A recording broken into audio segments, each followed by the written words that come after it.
গাজায় যুদ্ধবিরতির দ্বিতীয় ধাপ বাস্তবায়ন নিয়ে চরম অনিশ্চয়তা দেখা দিয়েছে।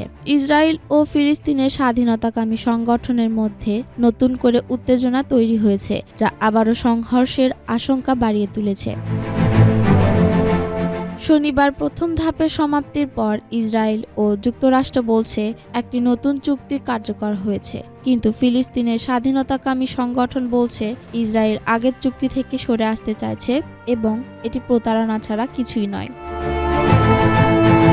এদিকে মানবিক সহায়তা বন্ধ করে দিয়েছে ইসরায়েল যতক্ষণ পর্যন্ত ফিলিস্তিনের স্বাধীনতাকামী সংগঠন নতুন চুক্তি মেনে না নেয়। কায়রো ও দোহা এই সিদ্ধান্তের কড়া প্রতিবাদ জানিয়েছে এবং একে আন্তর্জাতিক মানবাধিকার লঙ্ঘন বলে অভিহিত করেছে।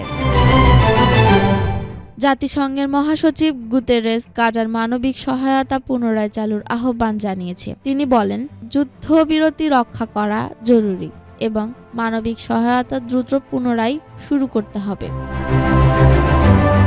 এই সংকটের সবচেয়ে বেশি প্রভাব পড়েছে সাধারণ মানুষের ওপর। ইসরায়েলের পরিবারগুলো তাদের বন্দী স্বজনদের ফিরে পাওয়ার অপেক্ষায়, আর গাজায় সাধারণ মানুষ জীবন বাঁচাতে লড়াই করছে।